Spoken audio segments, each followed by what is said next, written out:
A show based on the facts, honesty, the man, the myth, the legend, Constitutionalist Joseph M. Leonard.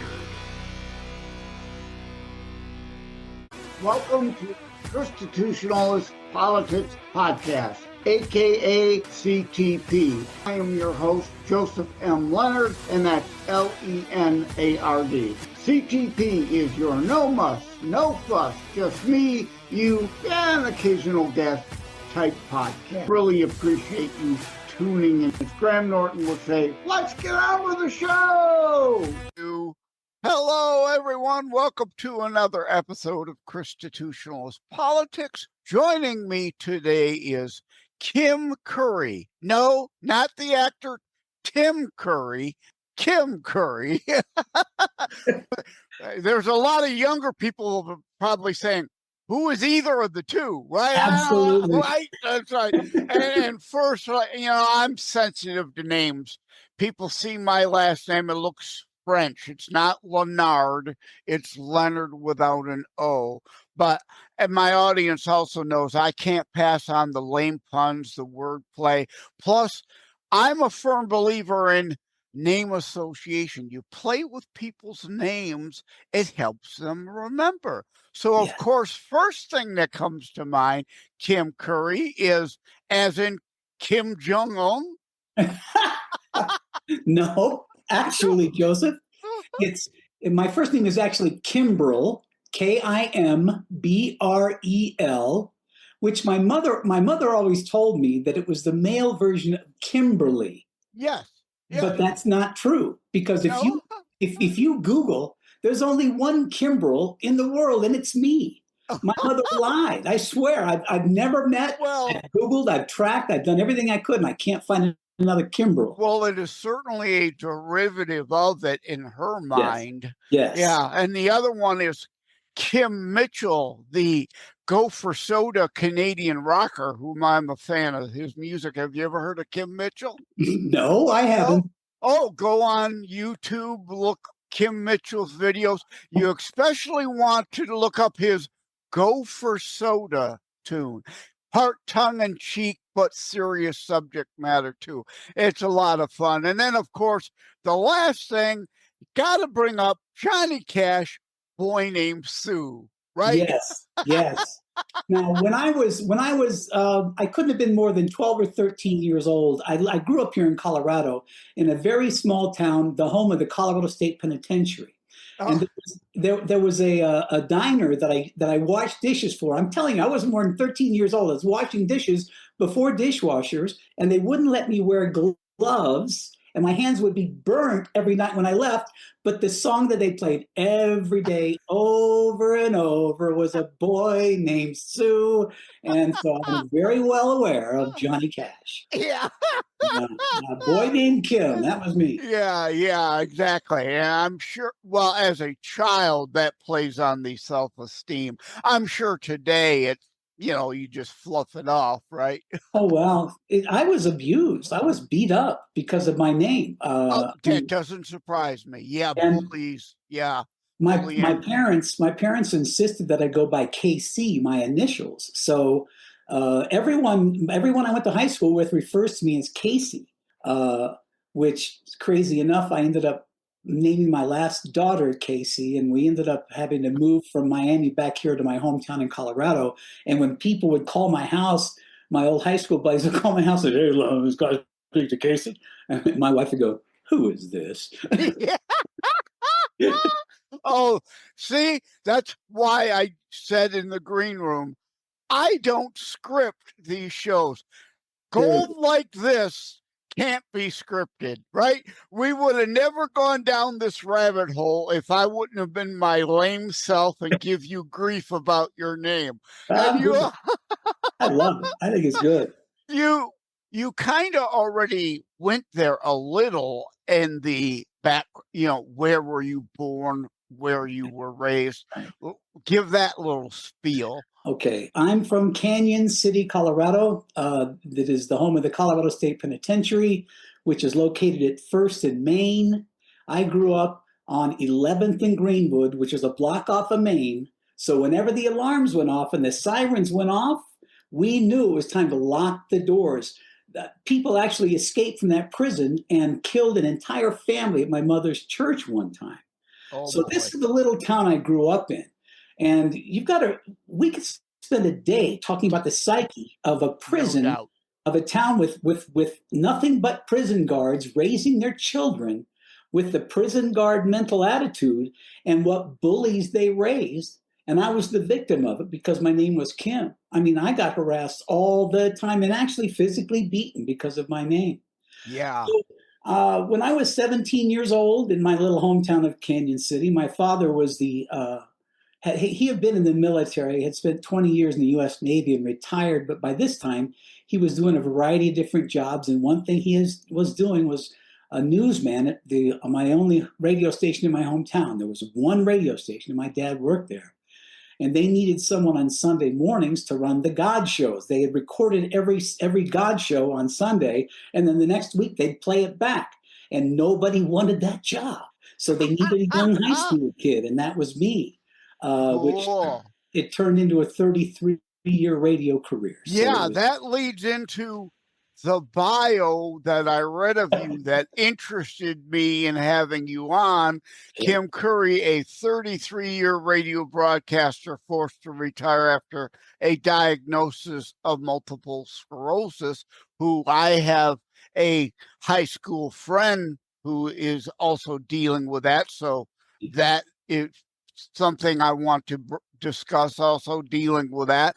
And now you're a writer of political fiction novels, which I kind of am too. So, so yeah, at the end of February, I ran health weeks, and one of the health things was DPB, a rapper who had a song called Peer Pressure, talking about mental health and bullying. So this show now relates to that automatically, as well as now the health issue of the MS. When were you diagnosed? Obviously, it's not a 24/7 debility to you, but it rears its ugly head at inconvenient times, I would take it. Yes, sir. I experienced multiple sclerosis symptoms my entire life. I just didn't know what they were. I thought at one time I'd been bitten by fire ants. I thought one time I got stung by a killer bee. My arms would crunch up and I'd lose vision in my right eye and I couldn't feel my feet. And all of this happened throughout my life. But when I was 49 and a half years old, these symptoms came on, and they came on very, very hard. And for 6 months, I declined rapidly. We went into a diagnosis, and it takes about 6 weeks to get a diagnosis for multiple sclerosis. And it was my mother. My wife and I had come to visit my mom on vacation. It was my mother who looked at my face, and she said, "There's really something wrong with you. You need to go get that diagnosed." So 6 weeks later, they come and they tell me that I've been diagnosed with multiple sclerosis. It was coming on me so hard at the time. And because I was so dedicated to my radio station, I'm going to give a brief history. I went into Miami in 1976 as the young radio dude. And fast forward 30 years later, I was the boss. So I had tons of respect with people in that town because I had such success. The radio station was the most listened to radio station in the Southeast USA. Power 96 is still a very famous radio station, but it was my lifeblood. And then suddenly the only thing I could think about was, I've got multiple sclerosis. I didn't even know what that meant. I was told, I got the diagnosis on the telephone with my doctor, and I was in a corporate meeting over in Naples, Florida, and I got the call and I walked out the door and the doctor said, "I'm diagnosing you with multiple sclerosis." And I was stunned. I didn't know what that meant, but I took the phone and said, "Well, thank you, doctor. I'll see you on Monday," because she wanted to see me on Monday. That was a Friday. And I walked out of the office and I said, "Guys, I've just been diagnosed with multiple sclerosis." I packed up my stuff and got in my car and started driving back over Alligator Alley.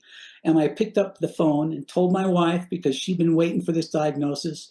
And then she gets on the 2005 version of Google, And across for the next 3 hours, WebMD. yeah, whatever it was, for the next 3 hours, I'm pretty much being traumatized by what I'm learning about a disease I'd heard of, but I didn't know what the heck was going on. I didn't know people could die from multiple sclerosis. Yeah. And people do. I've got personal friends who have passed away from the disease.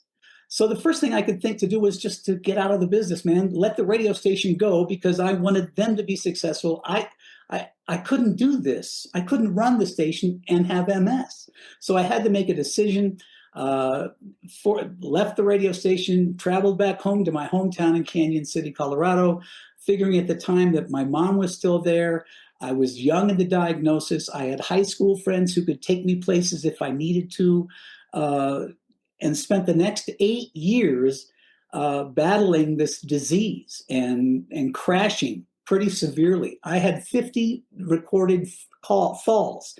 I fell 50 times before my doctor finally said, "We've got to get you in a wheelchair. This is enough." I broke ribs, separated shoulders, and it was tragic. And I was on a drug called Rebif. And 8 years into the diagnosis, my new MS doctor, who is the genius of MS doctors in the state of Colorado, I promote his books like crazy. He said I needed to change to a different medicine. And that helped. Well, what happened was simple. I mean, first of all, he had always been telling me I needed to take vitamin D and 30,000 IUs a day. And I thought, that's crazy. So he changes the medicine. I'm a radio guy. I used to do a morning show and I put my mom on the radio and she'd have a terrible cold. And at the end of the conversation, she says, "Make sure you take your vitamins." I said, "Mom, vitamins don't do anything. Listen, you've got a cold." So I blew off vitamins. So I changed the medicine. For 6 months, the doctor kept harassing my wife. Make him take the vitamin D. Make him take the vitamin D. There was vitamin D, vitamin C, vitamin B12 are miracle vitamins, as well as certain minerals. Yes, and absolutely, the big pharma wants to poo-poo all that because they want us on paid medication. Yes. Well, so for 6 months, my condition didn't change, and I didn't take the vitamin D. Then my wife made me do it. I took 30,000 IUs. Good for her. Good for her. 6 months later, I start thinking, for the first time in 8 years, I start thinking, I'm not hearing the fingernails down the chalkboard. I'm not hearing that I've got MS in my neck. I'm not feeling it.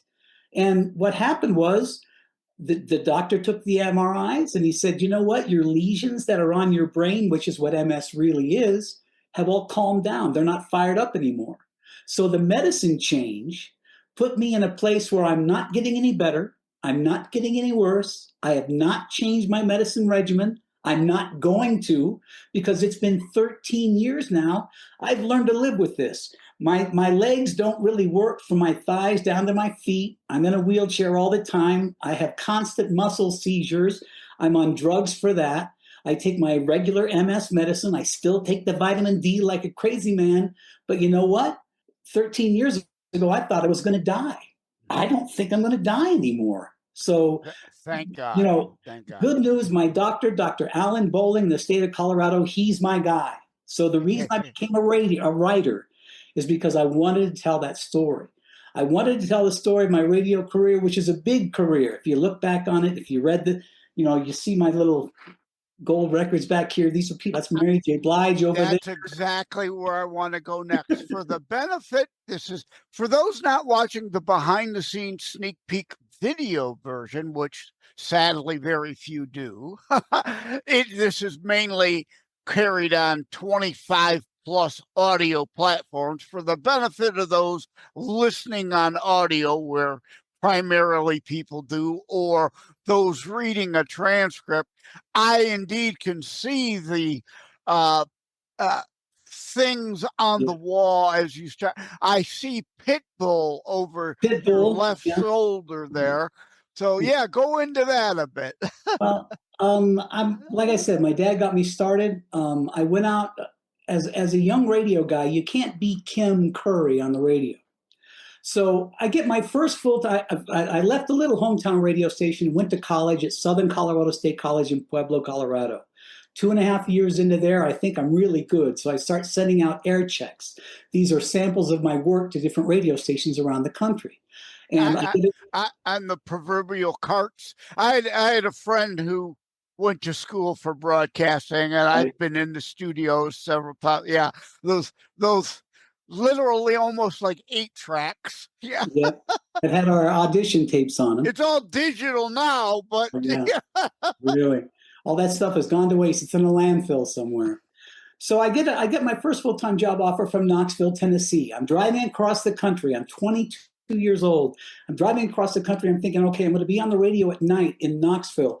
I'm going to call myself Night Smoke, because back then you had Wolfman Jack, you had the Boogeyman, you had all these guys with names. So I came up with the name Night Smoke. So Joseph, I drive up to the radio station in Knoxville. This is so vivid in my mind because it changed my life. I get out of the car and I go up the stairs and I open the door of the radio station, and there's a girl at the receptionist desk, and there's a big guy behind her. He's got curly hair and a Hawaiian shirt on. And I'm thinking, I just didn't think about him because I want to talk to the receptionist lady. I put out my hand and I reached out and I said, "Hello, my name is Night Smoke. I'm your new nighttime disc jockey." And the big guy behind her says, "Well, if it isn't Kid Curry." Now, here's where everything changes. In the 1970s, there was a TV show called Alias Smith and Jones. It was a takeoff of Sundance Kid, Butch Cassidy and the Sundance Kid. I remember it, yeah. Alias Smith and Jones. The character on there was Kid Curry. So the guy was a radio dude, and he saw this guy's name, and he says, "We're going to call our new DJ, who's Kim Curry, we're going to call him Kid Curry." And I looked at him. It works, yeah. Well, yeah, but see, remember now, I've been harassed by my name, my first name. And then when the TV show came on, all my high school buddies were harassing me about Kid Curry. So when he said to me, "Hey, if it isn't our new nighttime disc jockey, Kid Curry," I said, "I hate that name." And he says, "Well, then I won't sign your check." And I said, "Kid Curry it is." It is, yeah. You learn. You make lemonade out of lemons. But you know what? If you go back in the history of radio, there's a whole bunch of Jack Stevens and Roger Davises, but there's only one Kid Curry. I was, in the 70s, all DJs had big, deep radio voices. I'm this little kid with this high school voice, and I'm on the radio. So I had a personification in the name that no one could match. So as I went through my career, I was in Washington, D.C., and in Baltimore and San Antonio, and I spent 25 of 33 years in Miami. There's only one Kid Curry that ever made it on the radio, and it was me. So you couldn't mix me up with people. Yeah. And the other thing is Night Smoke. People might associate that with marijuana, right? In the 70s in Knoxville, in a college town, I thought it was cool. But boy, he had the right idea, though, because, like I said, it's me. It's who I became on the radio. It's who I became as a program director, as the guy running the big radio station in Miami until I got diagnosed. It worked out really well. And then I had a real mental problem because I was no longer Kid Curry. I was Kim Curry with multiple sclerosis. You had kind of an identity crisis at that point. Yeah. And everybody wanted to be next to Kid Curry. Everybody wanted to be with Kid Curry, but nobody wanted to be next to the guy on the crutches. Nobody wanted to be next to the guy in the wheelchair. I had a real mental problem with this because I'm telling you, I was a pretty famous guy, and then nobody cared. But then my wife said something one time. I was an angry guy, and my wife has gotten me through all this. And some wives don't stay for things like this, but my wife has been with me the whole time. Mine didn't. Through my health problems. So yeah, I can relate. It can happen. One day she finally just said to me, "You know what? You got to stop being so mad about being in that wheelchair." And when she said that, something clicked in my head. Listen. When Kid Curry used to walk into the room, everybody went, "Whoa, whoa." But now when the guy in the wheelchair walks in the room, they still look at you. They still look at me. So what I have to do is turn that around and say, "Hey, how is everybody in the room today?" Positive. I do the conversation.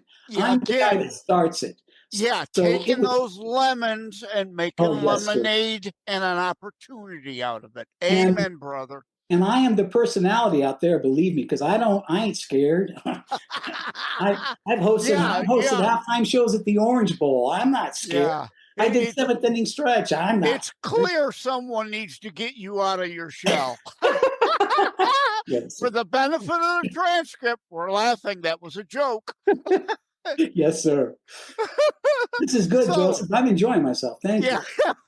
Well, things are so serious all the time. We've got to maintain, even in my Terror Strikes Coming Soon to a City Near You book, there's a comic relief chapter to make that point.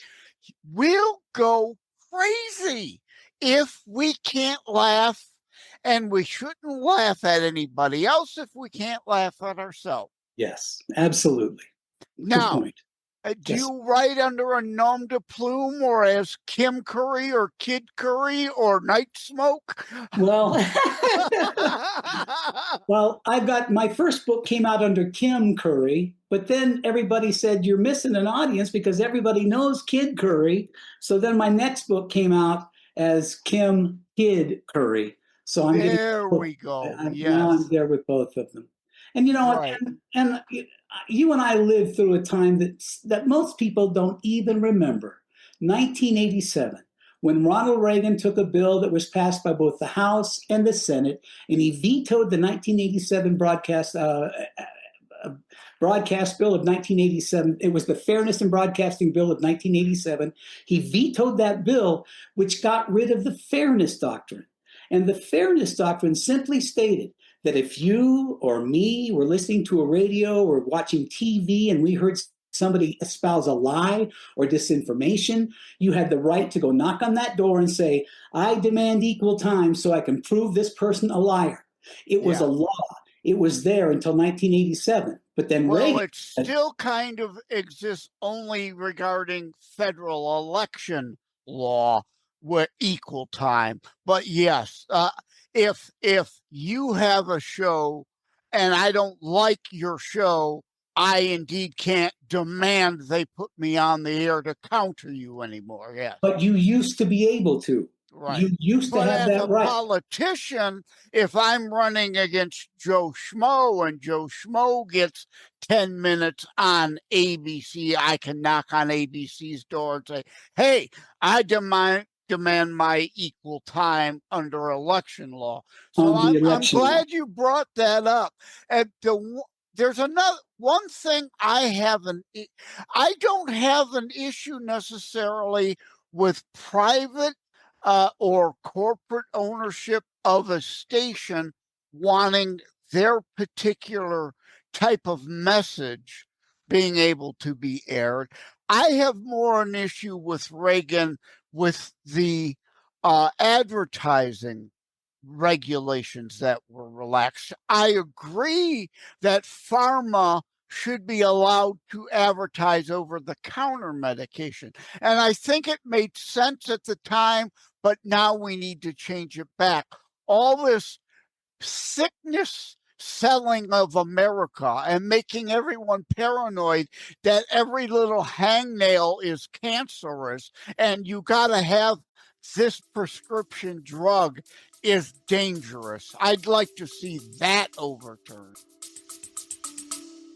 Stay with us. We'll be right back. It is a myth that terrorism stopped during COVID. Unfortunately, mainstream media opted to prioritize pandemic hysteria over promoting all news. Terrorism continues. Simply hoping that it doesn't affect you is not a strategy.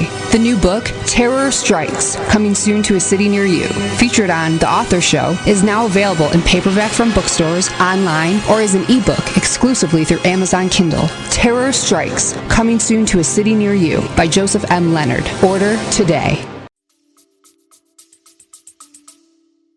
And it's amazing to me how many multiple sclerosis drugs are suddenly advertised, and we're a small minority in this country. But I see the commercials all the time. It's a system.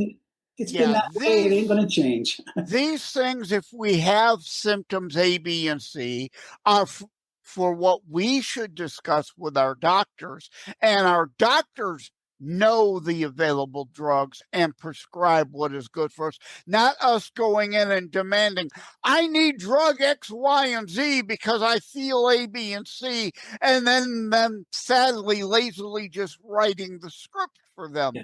Yeah, and I saw the commercial on TV, and it said, yes, exactly. And everybody's paranoid about the sniffles as cancer now.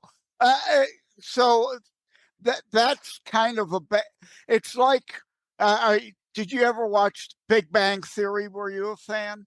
Yes, I am. In the later seasons, Penny becomes a pharma rep, right? Yep, That's the way it's supposed to work. The pharmaceuticals reps talk with the doctors, they give them samples. Yeah. I have no problem with them advertising in medical journals and things of that nature, but advertising drug X for symptom A in Time magazine is kind of a health problem. And I'd like to see RFK Jr. and the Maha stuff result in over putting that regulation back in place. Did you get a COVID shot? I got the one Johnson & Johnson because of the paranoia and well, we were taking care of my mother with dementia at the time. So we didn't take it for us. We took it for her as the scare tactic was. I do not get any of the boosters. I did not get an mRNA experimental vaccine. I got the more traditional J&J that had less side effects. But yeah, so, that's a whole other ball of wax. Is your mother still with you?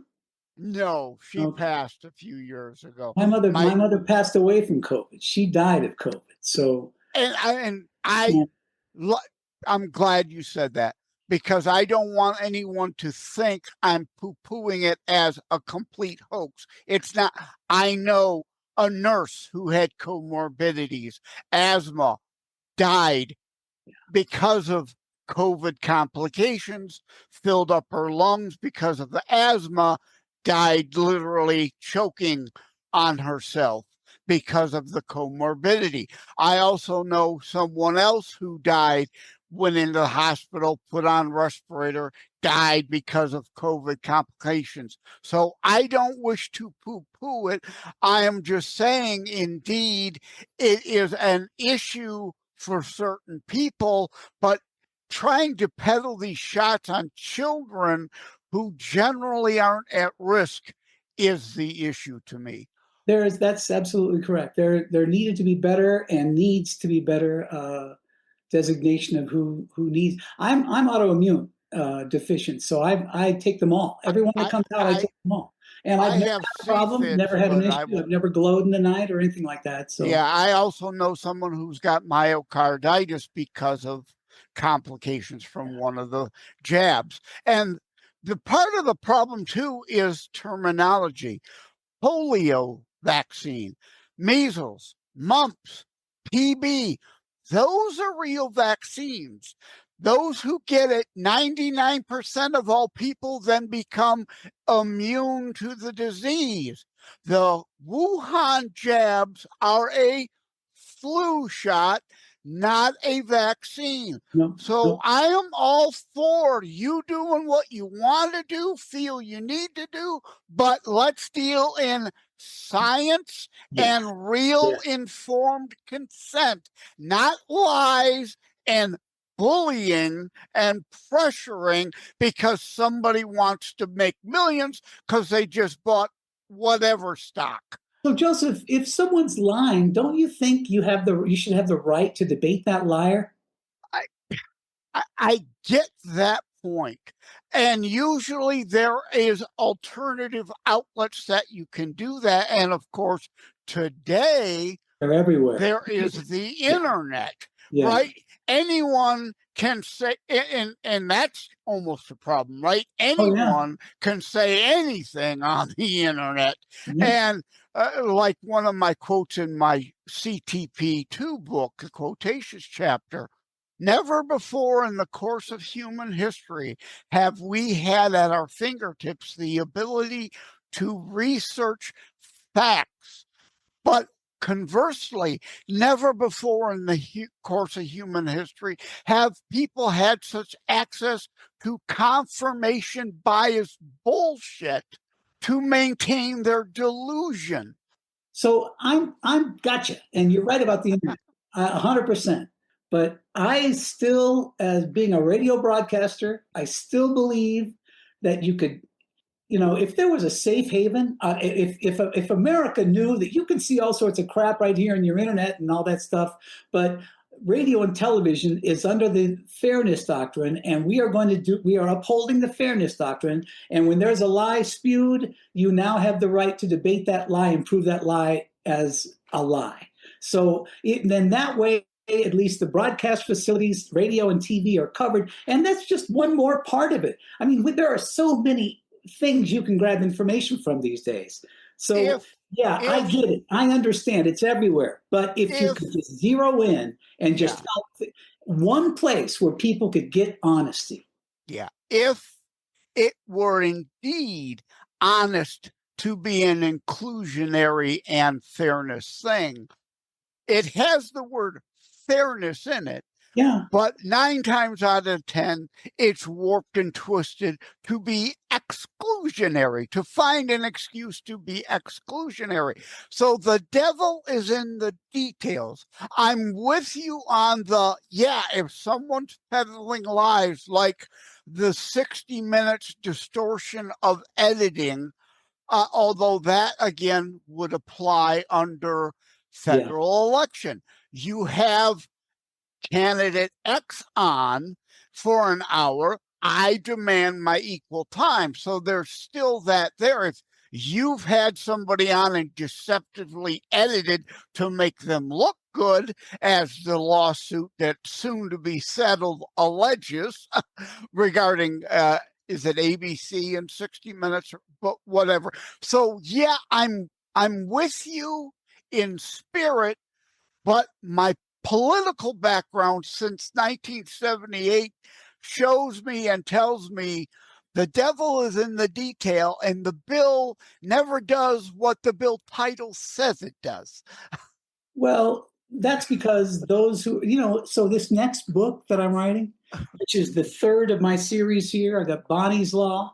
Actually, the first one is The Death of Fairness. The next one is Bonnie's Law, The Return to Fairness. And the next one is going to be The Bonnie Party. So take interesting. that, and you'll get to see where we go from there. We're going to create a third party. We're going to create a third party. We finally brought it back to you as an author, because again, I don't script shows, right? Who knew those rabbit holes were going to open, but they did, and we went there. An honest and real discussion here. Everything you're talking about there, I believe that there has been a divide in truth in this country for as long as we've been here. And when I go out and I do group meetings with people as we discuss my books, I get it from both sides. We'd love to have fairness. We'd love to have truth. We'd love to be able to figure out a way to go somewhere to where we know we could get truth. And it's from old, decrepit Democrats, old, decrepit Republicans. I mean, I was in the middle of I was at a Mercedes-Benz dealership, and there were all these old rich white guys.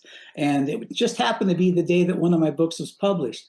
And I ended up holding court with this Democrat held court with these 10 Republican rich guys. And we all ended up agreeing that, you may not like what's going on, but if we could find a place for truth, and everybody wants truth, I love the cat. That's Boo. A great deal.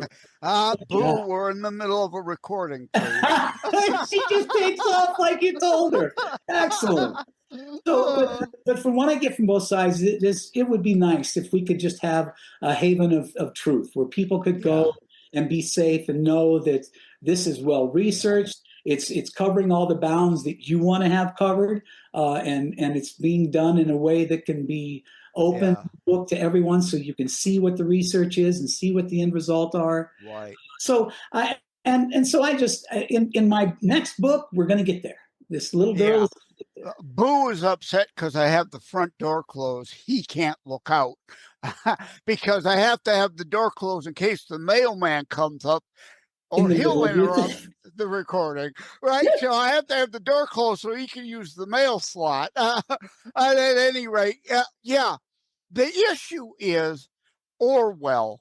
Yes, And sir. there are facts, and everyone is entitled to their opinion. You can be as delusional even as you want, but facts are facts. This my truth manure. I hate it. No, those aren't facts. Those aren't reality. That isn't truth. That's your delusion you want to cling to. That's the problem with the fairness doctrine issue here, because you have delusional people who want to claim, and I've got an article, what color is the sky really? That want to insist it's blue. It's not actually blue. It's transparent. It reflects, it's light refraction of the planet's water to appear blue most of the time, but it can appear green at times. It can appear orange at times.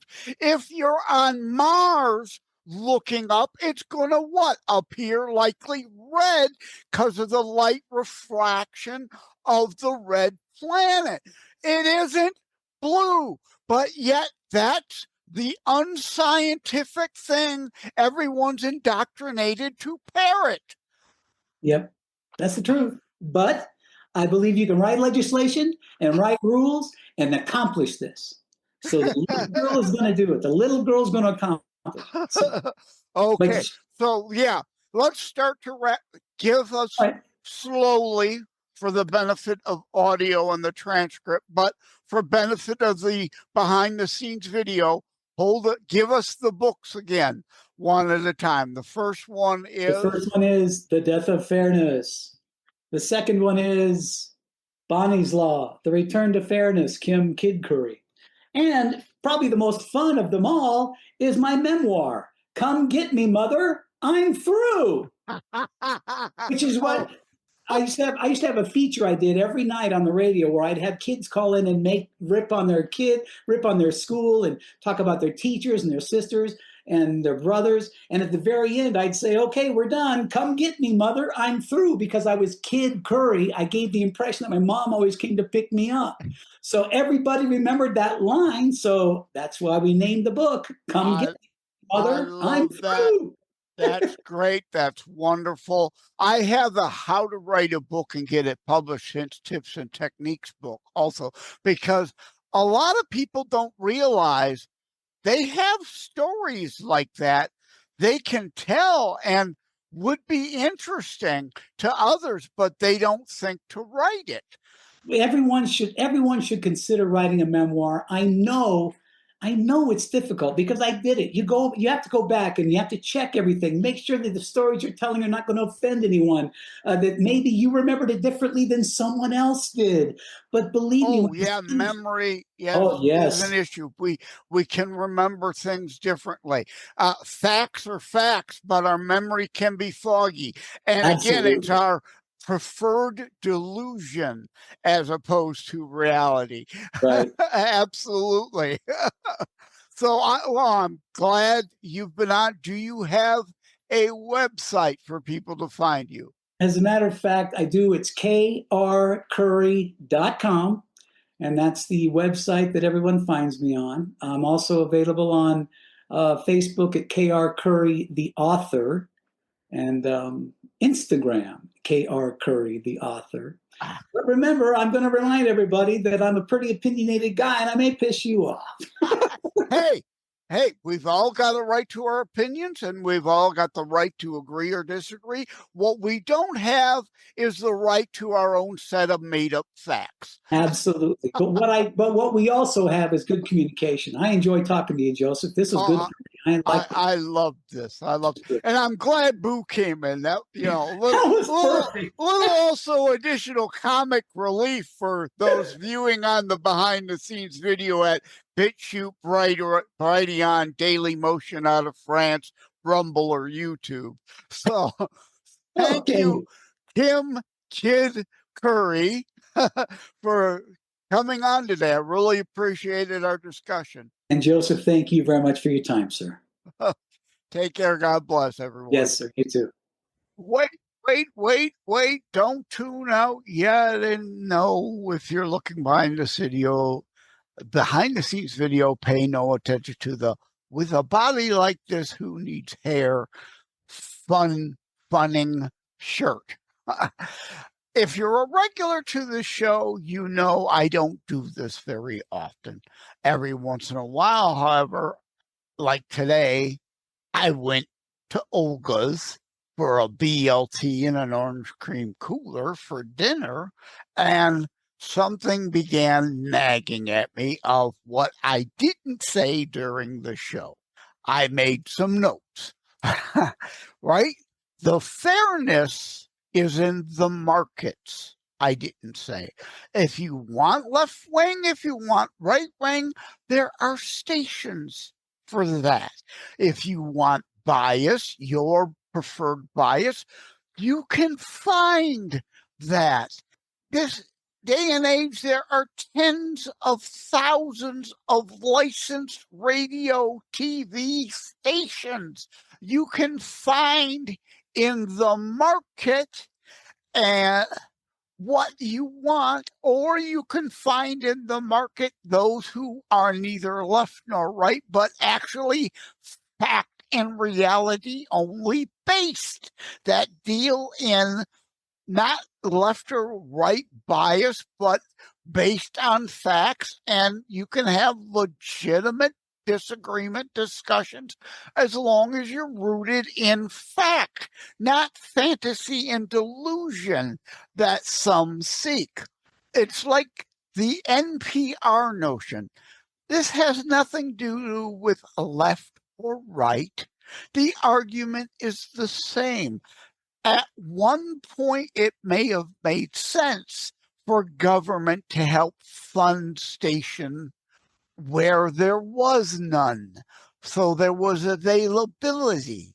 Today, with tens of thousands of owned stations, the markets filling the airwaves, radio and TV, and, as said during the show, availability of all kinds of podcasts and whatnot via the internet, it makes no sense to allow NPR, whether left or right, to steal taxpayer money to help fund, even in part, any of their operation. If you can't compete in the market, then go away, sell ads like everybody else, or like PBS, eliminate their public funding, raise more through fundraisers, through PBS-a-thons. Those who want that channel, you pony up the money for that channel. I shouldn't be forced to fund a channel I don't want to watch. And it's like me being an IT guy, right? I mentioned law that claim to be one thing and are something else. So markets are your fairness, and you can find truth or you can find your delusion if you want. IT guy, net neutrality. No, not just no, hell no. Like the fairness doctrine for the airwaves again. No, not just no, hell no. Net neutrality is not about public access and opening up the internet to inform more people. No, it's about dictatorial, fascistic control out of DC over the public side of the internet. They have full fascistic control of the military side, governmental side of the internet. And we all know and understand why, and I've got no problem with that. They have no business meddling in the public side of the internet. It's not about granting more access. It's about their control and censoring what they don't want to be on the internet. It's the same with fairness doctrine. It's about dictatorial control of what can or can't be said. The politicians want to have certain narratives only available, and it isn't that you'll be able to demand to be on to counter it. Your viewpoint could still be censored and blocked out. It's like this show. All right, let me use this show as an example. It's a Christian show. Can an atheist then, under the fairness doctrine, yes, force, demand counter programming on my show? No, not just no, hell no. That's not to say I haven't had an atheist on. Liz Enton, atheist, been on a couple times. Not to say I wouldn't love. I talk about Penn and Teller as a famous atheist all the time. Would love to talk to him for hours on this show, open up this platform for him, because I know enough about him that he and I, me as a person of faith, him as an atheist, could have a reasonable conversation. But John Doe, atheist up the block, getting to come on and rag on Christianity for an hour as counter-programming, as his fairness cry. No, start your own show.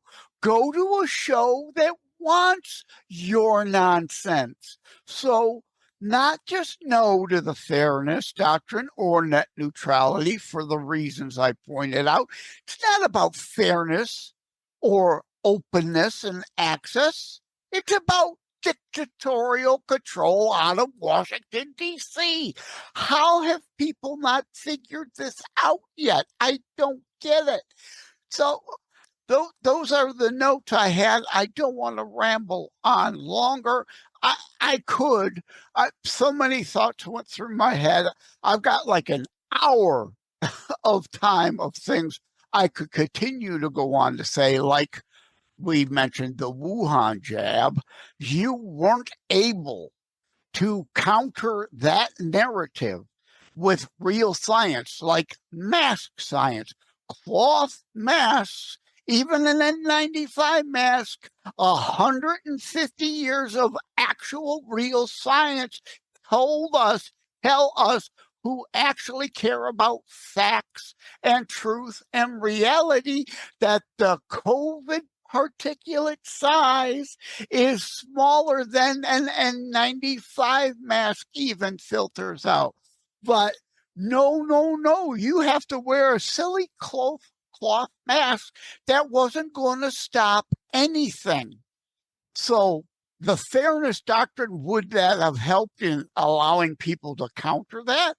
Probably not, because the government still decides to censor against anybody they want. And when the government decides this is the narrative you must peddle or we will allow on the airwaves, fairness doctrine, if real or not, too bad. You don't get to say it. If you want to counter it, start your own show.